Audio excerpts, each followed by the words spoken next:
Hello students, welcome to वायु learning. आज हम पढ़ेंगे म्यूटेशन। तो सबसे पहले जानते हैं कि म्यूटेशन को किसने दिया था। म्यूटेशन को दिया था ह्यूगो डी वेरीज ने। अब बात करते हैं कि म्यूटेशन क्या होता है। तो हमें देखो इतना तो पता है कि क्रोमोजोम है, इसके अंदर हमारा क्या प्रेजेंट होता है, डबल स्ट्रैंडेड डीएनए। ठीक है, डीएनए जो है वो क्रोमोजोम के अंदर प्रेजेंट होता है।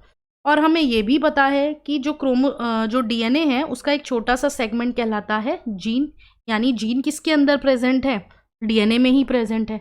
अब जो डीएनए होता है, जो डबल स्ट्रैंडेड डीएनए है, ये किसका बना होता है, बहुत सारे नाइट्रोजनस बेसिस जो हैं वो प्रेजेंट होते हैं। जैसे एडिनिन है, ग्वानिन है, थाइमिन, साइटोसिन, ऐसे बहुत सारे नाइट्रोजनस बेसिस प्रेजेंट होते हैं। इसका सीक्वेंस प्रेजेंट होता है इनमें, ठीक है, डीएनए के अंदर। तो अब होगा क्या कि जब इन बेसिस के अंदर या तो कुछ ऐड हो जाए या फिर कुछ डिलीट हो जाए, यानी कि या तो ये जो थाइमिन है या तो इसमें से ये डिलीट हो जाए या फिर यहाँ पर एक एक्स्ट्रा एडिनिन ऐड हो जाए। ठीक है, तो इस तरह से डीएनए के जो सीक्वेंस है, नाइट्रोजनस बेस सीक्वेंस है, इसमें या तो कुछ इंसर्शन होगा या फिर कुछ डिलीशन हो जाएगा। इससे क्या होगा कि जो जीनोटाइप है उसके अंदर भी चेंज आएगा। ठीक है, जब जीनोटाइप में चेंज आया तो उस ऑर्गेनिज्म के फिनोटाइप के अंदर भी चेंज आएगा। कहने का मतलब क्या हुआ, म्यूटेशन क्या हुआ, चेंज। इसमें चेंज हुआ, जेनेटिक मटेरियल में, यानी जो हमारा डीएनए है इसके अंदर चेंज आ गया। ठीक, और उस चेंज से वो जीनोटाइप और फिनोटाइप उसमें भी चेंज आ गया।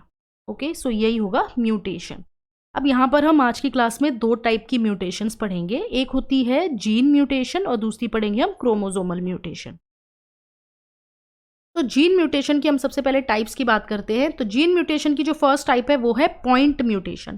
तो पॉइंट म्यूटेशन में क्या है कि हमारे पास एक ये डीएनए है, ठीक है, डबल स्ट्रैंडेड डीएनए, इसके ऊपर नाइट्रोजनस बेस सीक्वेंस प्रेजेंट है। तो इसमें क्या होगा कि मान लो कोई एक बेस पेयर के अंदर चेंज आ गया। ये हमारा डीएनए है, इसके अंदर नाइट्रोजनस बेस सीक्वेंस है, इस वाले नाइट्रोजनस बेस पेयर में चेंज आ जाए तो इस तरह की म्यूटेशन कहलाती है पॉइंट म्यूटेशन। ही एक पॉइंट पे चेंज हो गया। अब इसके अंदर जो टाइप है वो है सब्स्टिट्यूशन। सब्स्टिट्यूशन पॉइंट म्यूटेशन की टाइप है। सब्स्टिट्यूशन का मतलब क्या हुआ, रिप्लेसमेंट। यानी जिसमें क्या हो रहा है, एक या एक से ज़्यादा नाइट्रोजनस बेसिस जो है वो चेंज हो जाएंगे किसी और दूसरे नाइट्रोजनस बेस पेयर। ठीक है, यानी क्या हुआ, यहाँ पे इसको हम अगर रिमूव करके कोई दूसरा बेस पेयर लगा दें तो इस तरह की जो म्यूटेशन कहलाएगी वो होगी सब्स्टिट्यूशन, यानी रिप्लेसमेंट।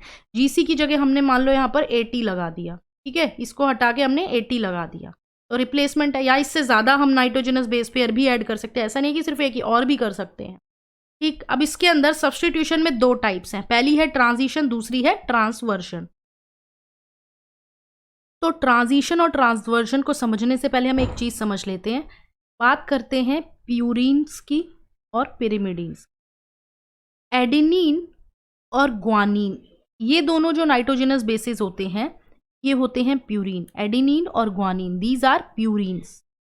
ठीक है, पिरिमिडीन्स कौन से होंगे, साइटोसिन, थाइमिन और यूरेसिल, दीज आर पिरिमिडीन्स।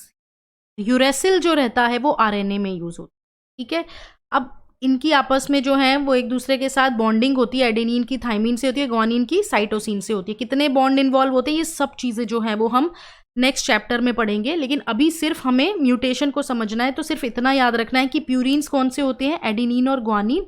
पिरिमिडीन कौन से होते हैं, साइटोसिन, थाइमिन और यूरेसिल। ओके, अब ट्रांजिशन म्यूटेशन क्या होती है, जब एक प्यूरिन को दूसरा प्यूरिन रिप्लेस कर दे। यानी कि जब हमारा एडेनिन जो है वो ग्वानिन उसकी जगह आ जाए, या ग्वानिन जो है उसकी जगह एडेनिन आ जाए, इस तरह की म्यूटेशन कहलाती है ट्रांजिशन म्यूटेशन। सेम पिरिमिडीन को जब पिरिमिडीन जो है वो रिप्लेस कर दे, ठीक है, जैसे कि साइटोसिन की जगह थाइमिन आ जाए या थाइमिन की जगह जो है वो साइटोसिन आ जाए, तो इस तरह की म्यूटेशन कहलाती है ट्रांजिशन। यानी पिरिमिडीन पिरिमिडीन से रिप्लेस होगा और प्यूरिन प्यूरिन से रिप्लेस होगा। ट्रांसवर्जन में क्या है, purine is replaced by pyrimidine और pyrimidine is replaced by purine. ठीक है, यानी कि अगर हमारा एडेनिन है तो उसकी जगह थाइमिन आ जाए, या फिर पिरिमिडीन के केस में अगर हमारा साइटोसिन है तो उसकी जगह ग्वानिन आ जाए। तो इस तरह से जब पिरिमिडीन और प्यूरिन जो है इन दोनों में रिप्लेसमेंट होगा तो ये कहलाएगी ट्रांसवर्जन। तो जीन म्यूटेशन की जो नेक्स्ट टाइप है वो है frame shift mutation. Frame shift mutation क्या होती है कि मान लो ये हमारा एक डीएनए स्टैंड है, ठीक है, तो इस वाले स्टैंड का जो सीक्वेंस है वो हम ले रहे हैं ATGCCTA, ठीक है, इस तरह से हमने ले लिया। अब डीएनए से जो है वो क्या बनता है, एमआरएनए बनता है ना, डीएनए से एमआरएनए बनता है और इस प्रोसेस को हम क्या बोलते हैं, ट्रांसक्रिप्शन। प्रोसेस को हम क्या बोलते हैं, ट्रांसक्रिप्शन। अब क्या है, डीएनए तो डबल स्ट्रैंडेड है लेकिन आरएनए कैसा होता है, सिंगल स्ट्रैंडेड। तो फिर क्या होगा कि डीएनए का एक स्ट्रैंड जो है वो किसकी तरह एक्ट करेगा, टेम्पलेट की तरह एक्ट करेगा, यानी इससे एमआरएनए सिंथेसाइज होगा। यानी मान ले रहे हैं ये वाला जो स्ट्रैंड है, पहला वाला जिसका हमने सीक्वेंस लिखा है, ये जो है ये टेम्पलेट स्ट्रैंड है और इसी के जस्ट कॉम्प्लीमेंट्री सीक्वेंस होगा एमआरएनए का, ठीक है, वो सिंथेसाइज होगा। इसका ये सीक्वेंस है तो इसका क्या सीक्वेंस होगा, UACGGAU। और ये भी हमें ध्यान रखना है कि आरएनए के अंदर जो है वो यूरेसिल प्रेजेंट होता है, ठीक है, थाइमीन की जगह, तो एक साथ पेयरिंग होगी यूरेसिल की। अब क्या होगा कि ये जो पहले 3 जो नाइट्रोजिनस बेसेस हैं, ठीक है, यानी ये वाले, ये तीनों मिलके क्या बना रहे हैं, एक कोडॉन बना रहे हैं। यानी कोडॉन कैसा होता है, ट्रिपलेट, और एक कोडॉन एक अमाइनो एसिड को कोड करता है। ओके, अब नेक्स्ट 3 जो हैं नाइट्रोजनस बेसिस, ये भी मिलके एक कोडॉन बना रहे हैं, ठीक है, ये भी किसी अमाइनो एसिड को कोड करेंगे। उसके बाद जो नेक्स्ट 3 होंगे वो ऐसे बनाएंगे। अब क्या हुआ, हमने क्या किया कि इनके बीच में, जैसे यहाँ पर ये जी है, ये इस जी में मैंने एक और जी ऐड कर दिया, ठीक है। तो जब यहाँ पर मैंने जी ऐड किया तो पहले ये 3 जो थे ये तो यहाँ पर कोडॉन सेम ही रहेंगे। नेक्स्ट जो 3 कोडॉन थे CCT था, तो अब क्या होगा, कोडॉन GCC हो जाएगा, ये वाला कोडॉन हो जाएगा, और फिर उसके बाद TA, और इसके बाद जो भी नेक्स्ट होगा वो होगा। तो यानी यहाँ पर हमारे पास चेंज हुआ, तो डीएनए के इस जगह पे म्यूटेशन होने, यानी यहाँ पर हमने जब कुछ ऐड किया तो यहाँ पे एमआरएनए में भी तो चेंज आएगा, एमआरएनए में भी जो है वो चेंज आया, तो यहाँ पर इसमें भी पूरा सीक्वेंस जो है चेंज हो गया। यानी ये क्या कर रहे हैं, एक अमाइनो एसिड को कोड कर रहे हैं, तो इस तीनों, यानी इस कोडॉन का एक अमाइनो एसिड होगा, ठीक है, इसका जो CCT था इसका कोई अमाइनो एसिड होगा, लेकिन जब हमने इसमें जी ऐड किया तो अब कोई और अमाइनो एसिड बन गया, ठीक है, इस यहाँ पर भी कुछ और बना। कहने का मतलब क्या हुआ कि या तो हम क्या करते हैं, कुछ ऐड कर दें, यानी म्यूटेशन कर दें डीएनए में, ठीक है, उसके अंदर हमने या तो नाइट्रोजनस बेस को ऐड कर दिया या फिर हमने उस नाइट्रोजनस बेस को डिलीट कर दिया, तो उसमें चेंज आया, पूरा सीक्वेंस उसका डिस्टर्ब हुआ डीएनए का, तो उससे क्या होगा, एमआरएनए का भी तो पूरा सीक्वेंस डिस्टर्ब हो जाएगा। पूरा मैसेज जो है, जो एक अमाइनो एसिड जो पहले अलग थे, अब हमने उसके अंदर एडिशन डिलीशन से क्या किया, कुछ और ही अमाइनो एसिड बन गए क्योंकि कोडॉन चेंज हो गए, ठीक है, तो पूरा सीक्वेंस जो है, मैसेज जो है वो पूरी तरह से डिस्टर्ब हो गया, पूरा ही चेंज हो गया। और इस तरह की म्यूटेशन कहलाती है फ्रेम शिफ्ट म्यूटेशन, ठीक है, जिसमें हम क्या कर रहे हैं, पूरा ही एमआरएनए का जो मैसेज है वो पूरा चेंज हो रहा है, क्योंकि अमाइनो एसिड ही चेंज हो जा रहे हैं यहाँ पर। जैसे इसमें डिलीशन हो गई और इंसर्शन हो गई, यानी ऐड कर देंगे या फिर कुछ डिलीट कर देंगे। नेक्स्ट आती है क्रोमोजोमल म्यूटेशन। तो क्रोमोजोमल म्यूटेशन क्या है, यानी क्रोमोजोम के अंदर कुछ ना कुछ चेंज आ जाएंगे। तो यहाँ पर क्या करते हैं, जब क्रोमोजोमल म्यूटेशन होती है तो जीन की या तो नंबर या फिर उसकी पोजीशन जो होगी उसमें चेंज आ जाएगा। यहाँ पर हम 2 तरह की बात करेंगे, एक करेंगे इंट्रा क्रोमोजोमल मॉडिफिकेशन और दूसरी पढ़ेंगे इंटर क्रोमोजोमल मॉडिफिकेशन। अब हम डिस्कस करते हैं क्या है ये और इनकी टाइप्स क्या क्या हैं। पहले हम बात करते हैं इंट्रा क्रोमोजोमल मॉडिफिकेशन। इंट्रा का मतलब हो गया सेम, ठीक है, तो यानी एक ही क्रोमोजोम के अंदर जो है वो जब कुछ चेंज कर रहे हैं, हम म्यूटेशन कर रहे हैं, तो इसमें इंट्रा क्रोमोजोमल मॉडिफिकेशन में हम डिलीशन करते हैं और इन्वर्जन करते हैं। तो अब इसको समझते हैं, डिलीशन और इन्वर्जन में मान लेते हैं ये हमारे पास एक क्रोमोजोम है, ठीक है, एक हमारा ये क्रोमोजोम है, इसके ऊपर जीन्स प्रेजेंट है ABCD और E, ठीक है। अब हमने क्या किया, इसमें डिलीशन कर दी। डिलीशन कहाँ करी हमने, ऊपर वाले एरिया में, यानी ये जो A और B है ना, इन दोनों को हमने डिलीट कर दिया। हमें यहाँ पर कैसा मिलेगा, क्रोमोजोम शॉर्ट मिलेगा, ठीक है, इसमें क्या होगा, यहाँ पर C होगा, D होगा और E होगा, बस, ठीक है। तो इस तरह की डिलीशन जब हम ऊपर टर्मिनल पोर्शन पे करते हैं डिलीट, तो ये टर्मिनल डिलीशन कहलाता है। अब यहाँ पर अगर हम क्या करते हैं, इसकी जगह, जैसे ये वाला हमारा क्रोमोजोम था, ठीक है, ABCD और E, हमने क्या किया, बीच में से ये D और E के मान लो बाद में यहाँ पर F भी है, तो ये D और E को हमने डिलीट कर दिया, ठीक है। तो क्या हुआ, बीच में से कहीं से डिलीशन हो गई। तो इस तरह की डिलीशन जो कहलाती है वो होती है इंटर कैलोरी। तो यहाँ पर भी क्रोमोजोम तो कैसा हो गया, शॉर्ट हो गया, ABC और F, ठीक है, तो ये होती है इंटर कैलोरी डिलीशन। सेम इसी तरह से जैसे ये डिलीशन है, इन्वर्जन भी दो तरह की होती है, टर्मिनल और इंटर कैलोरी। अब बात करते हैं हम इन्वर्जन की। यहाँ पर हम एक ये सेम क्रोमोसोम ले रहे हैं, इसके अंदर यहाँ पर A B C D E और यहाँ पर F भी लेते हैं, ठीक है। अब इन्वर्जन का मतलब क्या, हमने इन्वर्ट करवा दिया, तो यानी कि टर्मिनल में क्या होगा, ये A और B जो है ना ये उल्टे हो जाएंगे, यानी जो A और B है तो अब पहले B आ जाएगा ऊपर और दूसरा नीचे A आ जाएगा, ठीक है। तो ये हो जाएगी टर्मिनल इन्वर्जन, नहीं यहाँ पर पहले B आया, फिर A आया, फिर C, E E और F, ये हो गई टर्मिनल इन्वर्जन।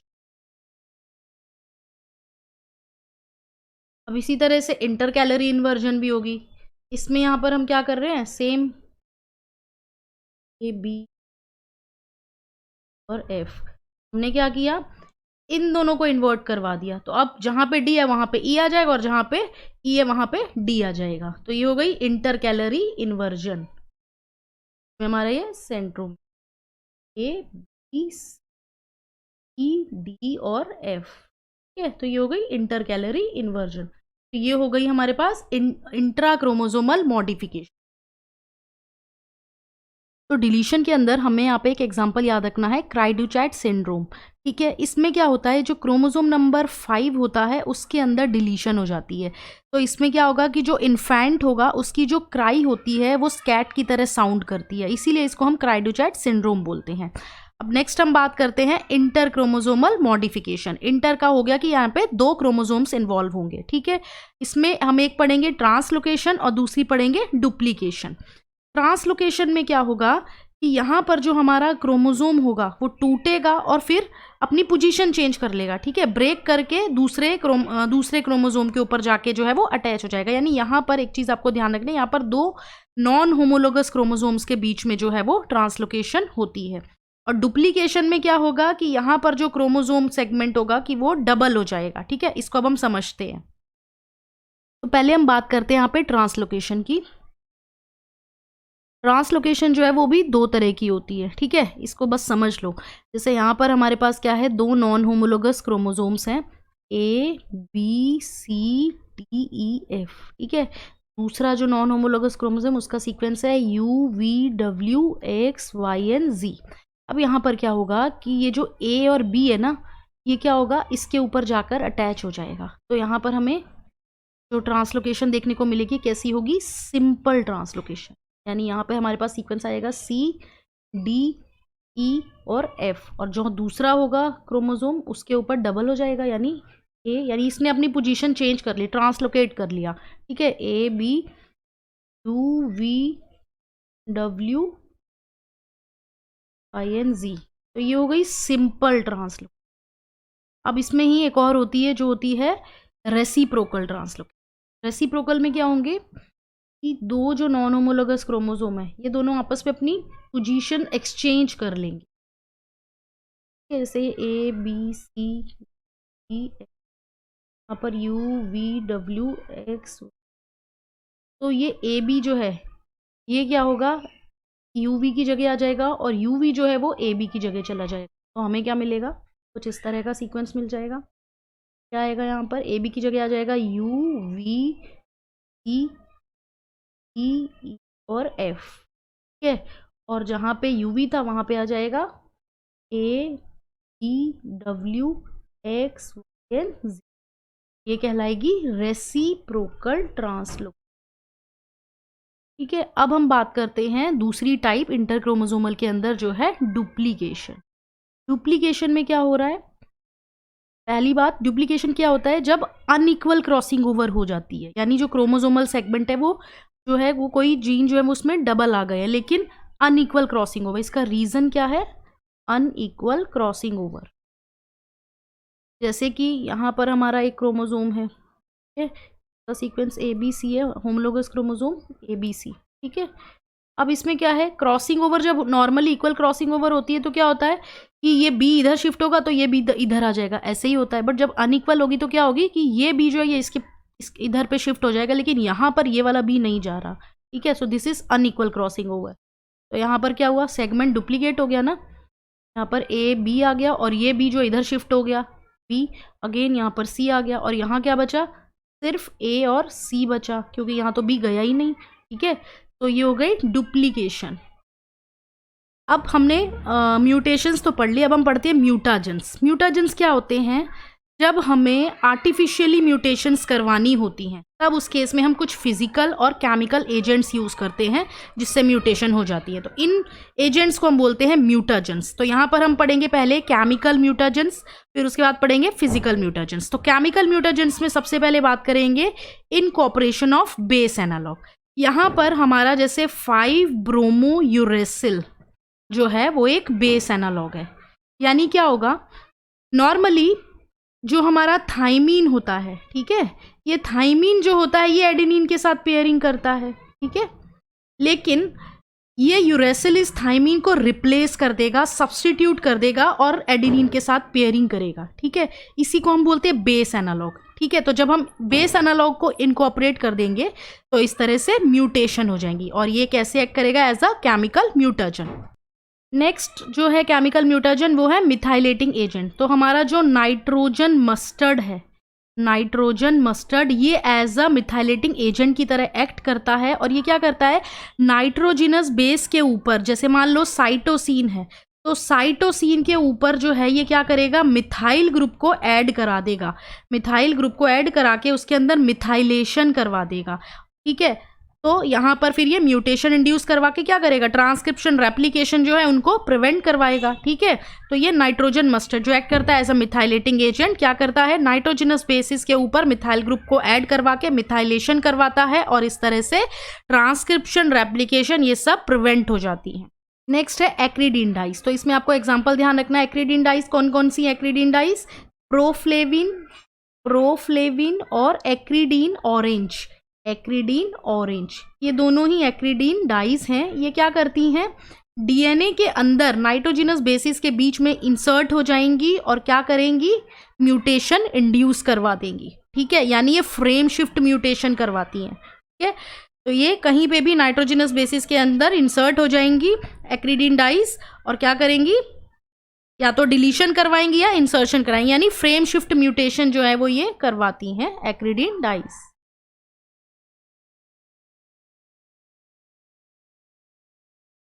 नेक्स्ट है डीअमीनेशन ऑफ बेसिस। यहाँ पर क्या होता है कि जो हमारा नाइट्रस ऑक्साइड है N2O है, ठीक है, वो क्या करता है, नाइट्रोजिनस बेसिस में से अमीनो ग्रुप को रिमूव करके उनको किसी और में कन्वर्ट करता है। जैसे साइटोसिन का अमीनो ग्रुप रिमूव करके वो इसको यूरेसिल में कन्वर्ट कर देगा, ठीक है।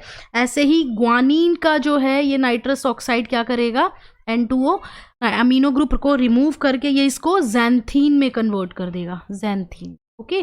सो इस तरह से हो जाएगी डीअमीनेशन नाइट्रोजिनस बेसिस की।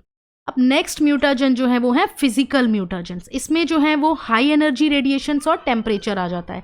हाई एनर्जी रेडिएशंस में आती हैं आयोनाइजिंग रेडिएशंस और दूसरी आती हैं नॉन आयोनाइजिंग रेडिएशंस, ठीक है, आयोनाइजिंग रेडिएशन और नॉन आयोनाइजिंग रेडिएशंस। तो आयोनाइजिंग रेडिएशंस में है कौन कौन सी, जैसे एक्स रेज आ गई, अल्फा रेज आ गई, ठीक है, गामा रेज आ गई, कॉस्मिक रेज आ गई, ये सारी हमारे पास क्या है, आयोनाइजिंग रेडिएशंस। तो ठीक है, तो ये क्या करती हैं, डीएनए के अंदर ब्रेक करवा देती हैं, ओके, डीएनए को ब्रेक करवा देंगी तो म्यूटेशन कॉज कर देंगी। और नॉन आयोनाइजिंग रेडिएशंस में आती हैं यूवी रेज। तो यूवी रेज में यहाँ पर आपको इसमें नॉन आयोनाइजिंग में ध्यान रखना है थाइमीन का। थाइमीन जो रहता है जब यूवी रेज इसके ऊपर पड़ती है तो एक थाइमीन दूसरे थाइमीन के साथ कोवलेंटली लिंक हो जाता है, यानी कोवलेंट बॉन्ड बना देता है, ठीक है। इसको हम बोलते हैं, क्या कर लेंगे, थाइमीन डाइमर का फॉर्मेशन कर लेते हैं, ओके। तो ये क्या करेंगी, रेडिएशंस पूरी तरह से जो रेप्लिकेशन है उसको डिस्टर्ब कर देंगी। कैसे, डीएनए को ही ब्रेक कर दे रही हैं, ठीक है, उसके अंदर म्यूटेशंस क्रिएट कर रहे हैं। दूसरा है टेम्परेचर। टेम्परेचर अगर हाई है तो क्या हो जाएगा, म्यूटेशन क्रिएट करेगा, जीन्स जो होंगी उनमें डिस्टर्बेंस ले आएगा, ठीक है। लो टेम्परेचर जो है वो भी क्या करेगा, म्यूटेशंस क्रिएट करेगा। तो ये था आज का टॉपिक म्यूटेशंस।